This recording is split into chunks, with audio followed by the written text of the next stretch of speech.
स्वर्गात सर्व काही आहे पण मृत्यू नाही.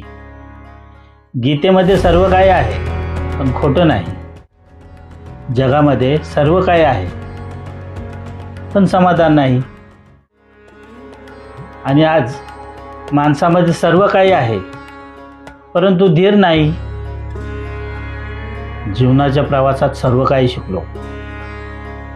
आधार कुणीच देत नाही परंतु धक्का द्यायला प्रत्येक जण तयार असतो. माझं म्हणून नाही, आपलं म्हणून जगता आलं पाहिजे. जग खूप चांगलं आहे,